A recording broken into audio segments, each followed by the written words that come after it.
Hello everyone, आप सब कैसे हो। आई होप आप लोग बहुत अच्छे होंगे। तो आज हम लोग लोअर बॉटनी का बहुत ही मोस्ट इम्पॉर्टेंट टॉपिक है जो हमारा क्या है, ब्रायोफाइट्स। इसके प्रीवियस ईयर क्वेश्चन देखेंगे। हर एग्जाम में टीजीटी, पीजीटी, एलटीग्रेड, जीआईसी में इस टॉपिक से क्वेश्चन बनते ही बनते हैं और हमारे प्रीवियस ईयर क्वेश्चन इम्पॉर्टेंट होते हैं क्योंकि यहाँ से क्वेश्चन बन जाते हैं। तो आइए हम अपना पहला क्वेश्चन देखते हैं। हमारा पहला क्वेश्चन क्या कहता है। फर्स्ट क्वेश्चन है, which of the following stage bear sex organ in mosses. Moss की निम्नलिखित में से किस प्रावस्था में लैंगिक अंग उपस्थित होते हैं। तो इसमें ऑप्शन क्या दिए हैं, protonema stage, leafy stage, both of the stage या नन ऑफ दीज। तो हमारा आंसर क्या होगा, इसमें से हमारा होगा लीफली स्टेज। देखिए ये हमारा प्लांट ब्रायोफाइट में एक पर हमारा प्लांट पाया जाता है फ्यूनेरिया, जो इसमें रूट डेवलप नहीं होती हैं ज़्यादा, यहाँ पे राइजोइड्स पाए जाते हैं स्टेमन, और ये है हमारी लीव्स। इन लीव्स पर ही male gametophyte and female gametophyte. Male gametophyte हमारा क्या होता है, एंथ्रीडिया, और फीमेल गैमेटोफाइट होता है आर्चिगोनियम, जो हमारे लीव्स पर प्रेजेंट होते हैं। तो इसलिए इसका आंसर क्या होगा, लीफली स्टेज। ठीक है, जाइए सेकंड क्वेश्चन देखते हैं। हमारा सेकंड क्वेश्चन क्या कहता है। सेकंड क्वेश्चन है, which part of moss capsule is haploid. Moss के कैप्सूल का कौन सा भाग अगुणित होता है। ये क्वेश्चन बहुत ही इम्पोर्टेंट है और हर बार एग्जाम में किसी न किसी तरह से घुमा के ये क्वेश्चन पूछा जाता है। तो इसमें पूछा मॉस के कैप्सूल का कौन सा भाग अगुणित होता है, दैट मीन्स हैप्लॉइड कौन सा होता है। तो इसमें ऑप्शन है कैलेप्ट्रा, ओपर्कुलम, एन्युलस और कॉल्यूमेला। तो इसमें से हमारा आंसर क्या होगा, कैलेप्ट्रा। कि आपको और अच्छे से हम एक्सप्लेन करते हैं जिससे आपको और क्लियर समझ में आएगा। ये हमारा प्लांट, ठीक है, तो इसमें से ये हमारी गैमेटोफाइट, ये हमारी गैमेटोफाइट स्टेज और ये है स्पोरोफाइट।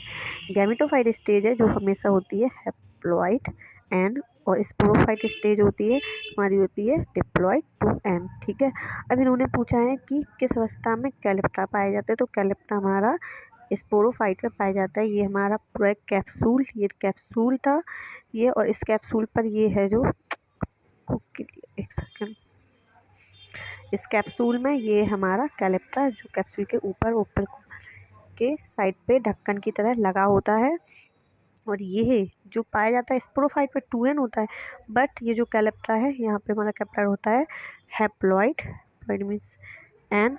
और ये डेवलप किससे होता है, एक क्वेश्चन बनता है कि जो कैलेप्टा है वो प्लांट के किस पार्ट से डेवलप होता है। तो सर होगा आर्चिगोनियम, ये भी आप याद रखना।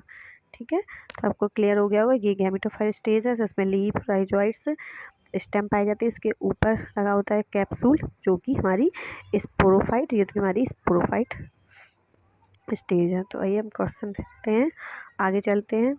मैंने वैसे बताया कि ये हमारा इंपॉर्टेंट क्वेश्चन है, तो इससे पूछा जाता है। देखिए अब हमारा थर्ड क्वेश्चन कहता है, which of the following represent haploid generation in bryophyte. Link में से कौन ब्रायोफाइट में अगुणित का प्रतिनिधित्व करता है। तो मैंने आपको बताया था अगुणित मीन्स हैप्लॉइड, ठीक है, और मैंने बोला था कि ये इंपॉर्टेंट, तो ये सेकंड नंबर वाला था कि बहुत ही इंपॉर्टेंट है और कई तरह से घुमा के पूछा जाता है। देखिए इसमें भी उन्होंने पूछा है कि जो हमारी ब्रायोफाइट की किस जनरेशन में जो हैप्लॉइड कौन सा होता है, इलेटस, सीटा, कैलेप्टा, कॉलुमेला। तो हमारा आंसर क्या होगा, कैलेप्टा। ओके, क्वेश्चन 4 पे चलते हैं। The calyptras of the moss sporophyte is. Moss के स्पोरोफाइट का कैलेप्ट्रा होता है। फिर से बन गया क्वेश्चन, उन्होंने घुमा दिया है कि मॉस का जो स्पोरोफाइट है, जो मैंने बताया था मॉस का ये स्पोरोफाइट है ये, इसमें कैलेप्ट्रा कैसा होता है। अब तो आपको याद भी हो गया होगा कि कैलेप्ट्रा हमारा होता है हैप्लॉइड एन। आइए क्वेश्चन 5 पर चलते हैं हम। क्वेश्चन 5 क्या कहता है हमारा, क्वेश्चन 5 है, in which of the following group would you place in a plant which produce spores and embryos but lack seed and vascular tissue. कहीं भी आपको अगर पूछा जाए कि lack seed and vascular tissue, vascular tissue क्या होते हैं हमारे, वेस्कुलर टिश्यू होते हैं जाइलम एंड फ्लोएम। जहाँ पर जाइलम फ्लोएम अपसेंट होते हैं और जहाँ पर सीड नहीं बनता है तो वो किस में होगा, वो हमारा होगा ब्रायोफाइट। इंपॉर्टेंट क्वेश्चन है, ये भी घुमा के पूछ लिया जाता है कि जिसमें वेस्कुलर टिश्यू अपसेंट होते हैं और सीड भी नहीं बनते हैं वो हमारा क्या होगा, ब्रायोफाइट्स। चलिए तो हम 6 क्वेश्चन पर चलते हैं। 6 क्वेश्चन क्या कहता है हमारा? 6 क्वेश्चन है, सेक्स और reproduction in bryophytes. Bryophyta में लैंगिक जन्म पाया जाता है। कैसा लैंगिक जन्म पाया जाता है? Isogamous, oogamous and anisogamous and hologamous. तो इसमें से हमारा आंसर होगा ऊगेमस। ऊगेमस मीन्स विषम युग्मक। विषम युग्मक मीन्स जिसमें 2 युग्मक हो। तो इसमें मैंने आपको बताया था पहले कि इसमें एक मेल गैमीट होता है, मेल गैमीट, और एक होता है फीमेल गैमीट। मेल गैमीट को कहते हैं एंथ्रीडियम और फीमेल गैमीट को बोलते हैं आर्चिगोनियम। तो ये हमारे हो गए विषम युग्मक की। इसमें आपको रटने की जरूरत ही नहीं, आप पढ़ते पढ़ते आपको ये चीज समझ जाओगे आप, ठीक है। हमारा 7th क्वेश्चन क्या कहता है? Spore sac and Funaria is form by. Funaria में स्पोर बीजाणु कोष किसके द्वारा बनते हैं? तो फ्यूनिरिया में किसके द्वारा बनते हैं? ऑप्शन दिए एम्फीथीसियम, एंडोथीसियम, कॉलेनकाइमा, मेटामॉर्फोसिस। तो इसमें किससे बनते हैं? एंडोथीसियम से। इसका हम एक्सप्लेनेशन देख लेते हैं। फ्यूनिरिया के जीवन चक्र में 2 पीढ़ियां होती हैं, एक गैमेटोफाइट एंड स्पोरोफाइट। ठीक है, गैमेटोफाइट होती है एन, स्पोरोफाइट होती है 2n। गैमेटोफाइट अगुणित होती है, एन मीन्स अगुणित, जिसे प्रोटोनेमा द्वारा दर्शाया जाता है। जो एन पीढ़ी होती है गैमेटोफाइट, उसको क्या बोलते हैं? प्रोटोनेमा। प्रोटोनेमा क्रम से क्या बनाता है? एंथीडियम एंड आर्चिगोनियम। एंथीडियम बताया था मैंने male gametophyte, archegonium female gametophyte. ठीक है, अब जो हमारा मेल गैमेटोफाइट जो एंथीडियम है वो कहता है स्पर्म, और आर्चिगोनियम क्या करता है? एग, अंडा पैदा करते हैं। ठीक है, तो बीजाणु कोष एंडोथीसियम से बनते हैं। और इसको मैंने बताया था इसमें ही।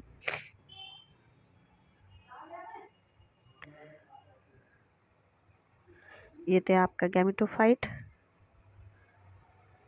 सॉरी, ये हमारा गैमेटोफाइट और ये हमारा स्पोरोफाइट। इसी पर गैमेटोफाइट पर क्या पाए जाते हैं? एंथीरिया और आर्चिगोनियम। एंथीरिया में क्या होते हैं? स्पर्म। आर्चिगोनियम में क्या होते हैं? एग या ओवा। ठीक है, क्लियर। हमारा 8th क्वेश्चन क्या कहता है? 8th क्वेश्चन है, multi cellular rhizoid are found in. बहुकोशिकीय पुलाव में मिलता है। मल्टी सेलुलर, मैंने आपको डायलॉग बताया था स्टार्टिंग में कि ये राइजोइड होती हैं और लीव्स है। तो ये राइजोइड कैसे होते हैं? Multi cellular. ये किस ब्रायोफाइट्स के होते हैं? तो ये होते हैं हमारे फ्यूनेरिया ब्रायोफाइट्स के। इक्सिया है, इक्सिया हमारा वाटर मॉस है जो पानी में जल में पाया जाता है। मार्किन ब्रायोफाइट है, पर जो फ्यूनेरिया के राइजोइड होते हैं वो कैसे होते हैं? Multicellular. ठीक है, question 9th, which of the following statement is false regarding bryophyte. Bryophyte के संबंध में निम्नलिखित में से कौन सा कथन असत्य है? तो हमेशा याद रखना, कभी भी एग्जाम में क्वेश्चन सॉल्व करें, अगर उसमें क्वेश्चन पूछा जाए फॉल्स नहीं, कौन सा गलत है, तो आपको उस पर सर्कल कर लेना है, क्योंकि आपको याद रहेगा। क्योंकि क्या होता है, क्वेश्चन हम पढ़ लेते हैं तब तो हमने पढ़ लिया, लेकिन जब हम ऑप्शन पढ़ते हैं तो हमारे दिमाग से ये चीज़ निकल जाती है कि उसने फॉल्स पूछा है। ठीक है, इसलिए आप सर्कल कर लेंगे तो आपको याद रहेगा। तो ये देखते हैं ऑप्शन क्या क्या दिए हैं। इसमें पहला ऑप्शन है दे आर फोटोसिंथेसिस। यस, ये ट्रू है। जो फ्यूनेरिया जो ब्रायोफाइट होते हैं उनके प्लांट होते हैं। मॉस के प्लांट कैसे होते हैं? फोटोसिंथेसिस करते हैं, क्योंकि इनकी जो स्पोरोफाइट स्टेज में जो कैप्सूल होता है उसमें क्लोरोप्लास्ट प्रेजेंट होता है, और गैमेटोफाइट में भी होता है। गैमेटोफाइट में ये जो गैमेटोफाइट ये कैसा होता है? Semi parasite. कैसे होते हैं? सेमी पैरासाइट होते हैं। और जो हमारा गैमेटोफाइट तो या फिर राइजोइड, लीव्स, ये सब होते हैं जो गैमेटोफाइट की व्यवस्था है जो एन होती है। इसमें लीव्स में क्लोरोप्लास्ट पाए जाते हैं और ये भोजन बनाता है, और ये भोजन जो कैप्सूल लगा रहता है स्पोरोफाइट अवस्था को, जो इसको भोजन पहुंचाता है, इसलिए इसको सेमी पैरासाइट कहते हैं। गैमेटोफाइट अपना भोजन खुद बनाता है और कुछ भोजन यहाँ पे इस कैप्सूल को भी देता है। तो हमारा ये हो गया प्रोसेस कैसे होगा? Semi parasite. और इसमें प्रकाश संश्लेषी होते हैं। ठीक है, सेकंड ये करेक्ट हो गया। Second, there spore germinate is producing gametophyte. उनके बीजाणु अंकुरित होकर युग्माणुत्व की उत्पत्ति करते हैं, मीन्स गैमेटोफाइट बनाते हैं। तो ये करेक्ट है। जो में स्पोर्स होते हैं वो क्या है हमारी, कौन सी स्टेज बनाते हैं? गैमेटोफाइट स्टेज होती है जो हमने देखा था, वो बनाते हैं। ये भी करेक्ट है। थर्ड और यह है जाइगोट अंडरगोस मियोसिस। यही गलत है हमारा। और हम एक बार और क्लियर करते हैं, हमेशा चारों ऑप्शन को पढ़ना चाहिए। ठीक है, तो दे लैक वेस्कुलर टिश्यू ये भी करेक्ट है, क्योंकि इसमें वेस्कुलर टिश्यू अपसेंट होते हैं। कौन? जाइलम एंड फ्लोएम इसमें अपसेंट होते हैं। तो हमारा करेक्ट क्या होगा? Zygote undergoes meiosis. तो इसमें म्यूसिस नहीं होता है, जाइगोट अंडरगोज होता है माइटोसिस। मीन्स कि इसमें समसूत्री विभाजन होता है। कौन सा होता है? समसूत्री विभाजन। हम भी पढ़ लेते हैं। युग्मनज स्पोरोफाइट का उत्पादन करने के लिए असूत्री विभाजन का नहीं करते हैं, विभाजन नहीं करते, इसके बजाय वे भ्रूण बनाने के लिए माइटोटिक विभाजन से गुजरते हैं, और जो कि आगे चल के क्या द्विगुणित स्पोरोफाइट में विकसित होता है। हाँ, इसमें इम्पॉर्टेंट पॉइंट है, फर्टिलाइजेशन के लिए वाटर की प्रेजेंस चाहिए होती है। ठीक है, तो स्पोरोफाइट गैमेटोफाइट पर परजीवी होता है। मैंने अभी आपको एक्सप्लेन किया था कि जो हमारा स्पोरोफाइट है, मतलब कैप्सूल वाला पार्ट है, वो गैमेटोफाइट पर क्या है? पैरासाइट है। क्यों? क्योंकि गैमेटोफाइट में फोटोसिंथेसिस से भोजन बनता है और ये उससे भोजन लेते हैं, तो ये हो गए गैमेटोफाइट। ठीक है, एक और क्वेश्चन है, इसमें से हम आपको एक और क्वेश्चन बता देते हैं, इम्पोर्टेंट है कि amphibia of plant kingdom, amphibia of plant kingdom किसको बोलते हैं? तो ब्रायोफाइट्स। ब्रायोफाइट्स को ही हम एम्फीबिया ऑफ प्लांट किंगडम बोलते हैं, क्योंकि ये डायरेक्ट क्वेश्चन बनता है कि प्लांट किंगडम का एम्फीबिया किसको बोलते हैं। एम्फीबिया मीन्स हिंदी में उसको बोलते हैं उभयचर। उभयचर मीन्स जो जल स्थल पर भी रहते हैं और जल में भी रहते हैं। इसकी ब्रायोफाइट्स की जो रिक्सियाँ हैं वो जल में रहती हैं, और इसके कुछ हैं जो स्थल पर रहते हैं, इसको क्या इसलिए इसको बोलते हैं amphibia of plant kingdom. Okay, और फर्टिलाइजेशन के लिए इनको फर्टिलाइजेशन के लिए वाटर की नेसेसिटी होती है। ठीक है, सेकंड क्वेश्चन पे चलते हैं, जो हमारा लास्ट क्वेश्चन है। ये हमारा which one of the following belong to the group embryophyta. निम्नलिखित में से कौन सा एम्ब्रियोफाइटा समूह के अंतर्गत आता है? तो मैं आपको बता दूं, एम्ब्रियोफाइटा के अंदर आते हैं हमारा bryophyte, pteridophyte, gymnosperm and angiosperm. ये चारों हमारे आते हैं एम्ब्रियोफाइटा में। एम्ब्रियोफाइटा का मतलब क्या होता है? जो एम्ब्रियो का फॉर्मेशन करते हैं, यानी कि स्टेज में एम्ब्रियो भ्रूण बनता है, उनको बोलते हैं एम्ब्रियोफाइटा। तो ब्रायोफाइटा ही भ्रूण बनता है, टेरिडोफाइटा, जिम्नोस्पर्म, एंजियोस्पर्म। ठीक है, और इसमें से हाँ ठीक है, तो इसका करेक्ट आंसर तो हमारा हो जाएगा ब्रायोफाइट। बट अब ये एल्गी, फंजाई, लाइकेन, ये क्या है?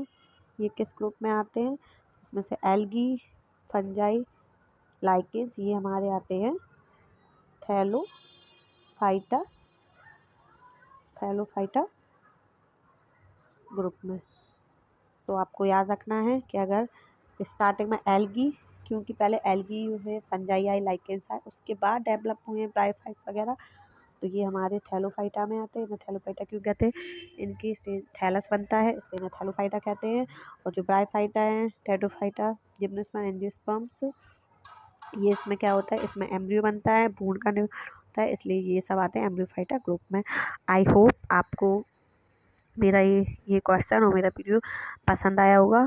और सॉरी फॉर इनकन्वीनियंस वॉइस, क्योंकि एक्चुअली मुझे कोल्ड है, तो मेरी आवाज़ इतनी क्लियर नहीं आ रही होगी, उसके लिए आई एम वेरी सॉरी।